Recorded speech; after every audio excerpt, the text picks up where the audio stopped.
However, as you see, I did not go to join Kurtz there and then. I did not. I remained to dream the nightmare out to the end, and to show my loyalty to Kurtz once more. Destiny. My destiny. Droll thing life is. That mysterious arrangement of merciless logic for a futile purpose. The most you can hope from it is some knowledge of yourself. That comes too late, a crop of unextinguishable regrets. I have wrestled with death. It is the most unexciting contest you can imagine. It takes place in an impalpable greyness, with nothing underfoot, with nothing around, without spectators, without clamour, without glory, without the great desire of victory, without the great fear of defeat, in a sickly atmosphere of tepid scepticism, without much belief in your own right, and still less in that of your adversary. If such is the form of ultimate wisdom, then life is a greater riddle than some of us think it to be. I was within a hair's breadth of the last opportunity for pronouncement, and I found with humiliation that probably I would have nothing to say. This is the reason why I affirm that Kurtz was a remarkable man. He had something to say. He said it. Since I had peeped over the edge myself, I understand better the meaning of his stare, that could not see the flame of the candle, but was wide enough to embrace the whole universe, piercing enough to penetrate all the hearts that beat in the darkness. He had summed up. He had judged. The horror. He was a remarkable man. After all, this was the expression of some sort of belief. It had candour. It had conviction. It had a vibrating note of revolt in its whisper. It had the appalling face of a glimpsed truth, the strange commingling of desire and hate. And it is not my own extremity I remember best. A vision of greyness without form, filled with physical pain, and a careless contempt for the evanescence of all things, even of this pain itself. No, it is his extremity that I seem to have lived through. True, he had made that last stride, he had stepped over the edge, while I had been permitted to draw back my hesitating foot, and perhaps in this is the whole difference. Perhaps all the wisdom, and all truth, and all sincerity, are just compressed into that inappreciable moment of time in which we step over the threshold of the invisible. Perhaps. I like to think my summing up would not have been a word of careless contempt. Better his cry. Much better. It was an affirmation, a moral victory paid for by innumerable defeats, by abominable terrors, by abominable satisfactions. But it was a victory. That is why I have remained loyal to Kurtz to the last, and even beyond, when a long time after I heard once more, not his own voice, but the echo of his magnificent eloquence thrown to me from a soul as translucently pure as a cliff of crystal. No, they did not bury me, though there is a period of time which I remember mistily, with a shuddering wonder, like a passage through some inconceivable world that had no hope in it, and no desire. I found myself back in the sepulchral city, resenting the sight of people hurrying through the streets to filch a little money from each other, to devour their infamous cookery, to gulp their unwholesome beer, to dream their insignificant and silly dreams. They trespassed upon my thoughts. They were intruders whose knowledge of life was to me an irritating pretense, because I felt so sure they could not possibly know the things I knew. Their bearing, which was simply the bearing of commonplace individuals going about their business in the assurance of perfect safety, was offensive to me, like the outrageous flauntings of folly in the face of a danger it is unable to comprehend. I had no particular desire to enlighten them, but I had some difficulty in restraining myself from laughing in their faces, so full of stupid importance. I dare say I was not very well at the time. I tottered about the streets. There were various affairs to settle, grinning bitterly at perfectly respectable persons. I admit my behaviour was inexcusable, but then my temperature was seldom normal in these days. My dear aunt's endeavours to nurse up my strength seemed altogether beside the mark. It was not my strength that wanted nursing, it was my imagination that wanted soothing. I kept the bundle of papers given me by Kurtz, not knowing exactly what to do with it. His mother had died lately, watching over, as I was told, by his intended. A clean-shaven man, with an official manner and wearing gold-rimmed spectacles, called on me one day and made inquiries, at first circuitous, afterwards suavely pressing, about what he was pleased to denominate certain documents. I was not surprised, because I had had 2 rows with the manager on the subject out there. I had refused to give up the smallest scrap out of that package, and I took the same attitude with the spectacled man. He became darkly menacing at last, and with much heat argued that the company had the right to every bit of information about its territories, and, said he, Mr. Kurtz's knowledge of unexplored regions must have been necessarily extensive and peculiar, owing to his great abilities and to the deplorable circumstances in which he had been placed. Therefore, I assured him, Mr. Kurtz's knowledge, however extensive, did not bear upon the problems of commerce or administration. He invoked then the name of science. It would be an incalculable loss if, etc., etc. I offered him the report on the suppression of savage customs, with the postscriptum torn off. He took it up eagerly, but ended by sniffing at it with an air of contempt. "This is not what we had a right to expect," he remarked. "Expect nothing else," I said. "There are only private letters." He withdrew upon some threat of legal proceedings, and I saw him no more. But another fellow, calling himself Kurtz's cousin, appeared 2 days later, and was anxious to hear all the details about his dear relative's last moments. Incidentally, he gave me to understand that Kurtz had been essentially a great musician. "There was the making of an immense success," said the man, who was an organist, I believe, with lank grey hair flowing over a greasy coat collar. I had no reason to doubt his statement, and to this day I am unable to say what was Kurtz's profession, whether he ever had any, which was the greatest of his talents.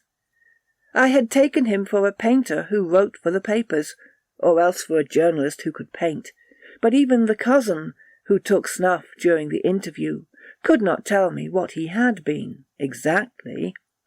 He was a universal genius. On that point I agreed with the old chap, who thereupon blew his nose noisily into a large cotton handkerchief and withdrew in senile agitation, bearing off some family letters and memoranda without importance. Ultimately, a journalist anxious to know something of the fate of his dear colleague turned up. This visitor informed me Kurtz's proper sphere ought to have been politics, on the popular side. He had furry, straight eyebrows, bristly hair cropped short, an eyeglass on a broad ribbon, and, becoming expansive, confessed his opinion that Kurtz really couldn't write a bit. But heavens, how that man could talk! He electrified large meetings. He had faith, don't you see? He had the faith. He could get himself to believe anything, anything. He would have been a splendid leader of an extreme party. "What party?" I asked. "Any party," answered the other.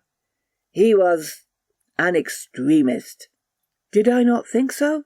I assented. Did I know, he asked with a sudden flash of curiosity, what it was that had induced him to go out there?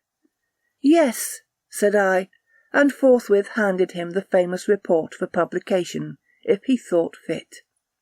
He glanced through it hurriedly, mumbling all the time, judged it would do, and took himself off with this plunder. Thus I was left at last with a slim packet of letters and the girl's portrait. She struck me as beautiful. I mean, she had a beautiful expression. I know that the sunlight can be made to lie, too, yet one felt that no manipulation of light or pose could have conveyed the delicate shade of truthfulness upon those features. She seemed ready to listen without mental reservation, without suspicion, without a thought for herself. I concluded I would go and give her back her portrait and those letters myself. Curiosity? Yes, and also some other feeling perhaps. All that had been Kurtz's had passed out of my hands. His soul, his body, his station, his plans, his ivory, his career. There remained only his memory and his intended, and I wanted to give that up too, to the past in a way, to surrender personally all that remained of him with me to that oblivion which is the last word of our common fate. I don't defend myself. I had no clear perception of what it was I really wanted. Perhaps it was an impulse of unconscious loyalty, or the fulfillment of one of those ironic necessities that lurk in the facts of human existence. I don't know. I can't tell. But I went. I thought his memory was like the other memories of the dead that accumulate in every man's life. A vague impress on the brain of shadows that had fallen on it in their swift and final passage. But before the high and ponderous door, between the tall houses of a street as still and decorous as a well-kept alley in a cemetery, I had a vision of him on the stretcher, opening his mouth voraciously, as if to devour all the earth with all its mankind. He lived then before me. He lived as much as he had ever lived, a shadow insatiable of splendid appearances, of frightful realities, a shadow darker than the shadow of the night, and draped nobly in the folds of a gorgeous eloquence. The vision seemed to enter the house with me, the stretcher, the phantom bearers, the wild crowd of obedient worshippers, the gloom of the forests, the glitter of the reach between the murky bends, the beat of the drum, regular and muffled like the beating of a heart, the heart of a conquering darkness. It was a moment of triumph for the wilderness, an invading and vengeful rush which, it seemed to me, I would have to keep back alone for the salvation of another soul. And the memory of what I had heard him say afar there, with the horned shapes stirring at my back in the glow of fires within the patient woods, those broken phrases came back to me, were heard again in their ominous and terrifying simplicity. I remembered his abject pleading, his abject threats, the colossal scale of his vile desires, the meanness, the torment, the tempestuous anguish of his soul. And later on I seemed to see his collected, languid manner when he said one day, "This lot of ivory now is really mine. The company did not pay for it. I collected it myself at very great personal risk. I'm afraid they will try to claim it as theirs, though. It is a difficult case. What do you think I ought to do? Resist? Eh? I want no more than justice." He wanted no more than justice. No more than justice. I rang the bell before a mahogany door on the first floor, and while I waited he seemed to stare at me out of the glassy panel. Stare with that wide and immense stare, embracing, condemning, loathing all the universe. I seemed to hear the whispered cry, "The horror! The horror!" The dusk was falling. I had to wait in a lofty drawing-room with 3 long windows from floor to ceiling that were like 3 luminous and bedraped columns. The bent gilt legs and backs of the furniture shone in indistinct curves. The tall marble fireplace had a cold and monumental whiteness. A grand piano stood massively in a corner, with dark gleams on the flat surfaces like a sombre and polished sarcophagus. A high door opened, closed. I rose. She came forward, all in black, with a pale head, floating towards me in the dusk. She was in mourning. It was more than a year since his death, more than a year since the news came. She seemed as though she would remember and mourn forever. She took both my hands in hers and murmured, "I had heard you were coming." I noticed she was not very young. I mean, not girlish. She had a mature capacity for fidelity, for belief, for suffering. The room seemed to have grown darker, as if all the sad light of the cloudy evening had taken refuge on her forehead. The fair hair, this pale visage, this pure brow, seemed surrounded by an ashy halo from which the dark eyes looked out at me. Their glance was guileless, profound, confident, and trustful. She carried her sorrowful head as though she were proud of that sorrow, as though she would say, I alone know how to mourn for him as he deserves. But while we were still shaking hands, such a look of awful desolation came upon her face that I perceived she was one of those creatures that are not the playthings of time. For her, he had died only yesterday. And by Jove, the impression was so powerful that for me, too, he seemed to have died only yesterday, nay, this very minute. I saw her and him in the same instant of time, his death and her sorrow. I saw her sorrow in the very moment of his death. Do you understand? I saw them together. I heard them together. She had said, with a deep catch of the breath, I have survived. While my straining ears seemed to hear distinctly, mingled with her tone of despairing regret, the summing up whisper of his eternal condemnation. I asked myself what I was doing there, with a sensation of panic in my heart, as though I had blundered into a place of cruel and absurd mysteries not fit for a human being to behold. She motioned me to a chair. We sat down. I laid the packet gently on the little table, and she put her hand over it. You knew him well, she murmured, after a moment of mourning silence. Intimacy grows quickly out there, I said. I knew him as well as it is possible for one man to know another. And you admired him, she said. It was impossible to know him and not to admire him, was it? He was a remarkable man, I said unsteadily. Then, before the appealing fixity of her gaze that seemed to watch for more words on my lips, I went on. It was impossible not to love him, she finished eagerly, silencing me into an appalled dumbness. How true, how true! But when you think that no one knew him so well as I had all his noble confidence. I knew him best. You knew him best, I repeated, and perhaps she did. But with every word spoken the room was growing darker, and only her forehead, smooth and white, remained illumined by the inextinguishable light of belief and love. You were his friend, she went on. His friend, she repeated a little louder. You must have been, if he had given you this, and had sent you to me. I feel I can speak to you, and oh, I must speak. I want you who have heard his last words, to know I have been worthy of him. It is not pride.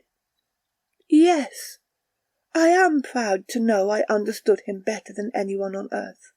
He told me so himself, and since his mother died I have had no one to... I listened. The darkness deepened. I was not even sure whether he had given me the right bundle.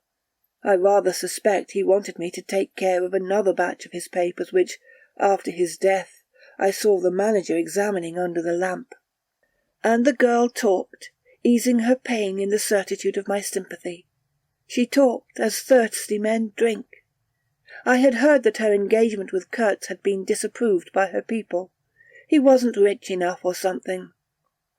And indeed, I don't know whether he had not been a pauper all his life. He had given me some reason to infer that it was his impatience of comparative poverty that drove him out there. Who was not his friend who had heard him speak once? She was saying. He drew men towards him by what was best in them. She looked at me with intensity. It is the gift of the great, she went on, and the sound of her low voice seemed to have the accompaniment of all the other sounds, full of mystery, desolation, and sorrow, I had ever heard. The ripple of the river, the soughing of the trees swayed by the wind, the murmurs of the crowds, the faint ring of incomprehensible words cried from afar, the whisper of a voice speaking from beyond the threshold of an eternal darkness. "But you have heard him! You know!" she cried.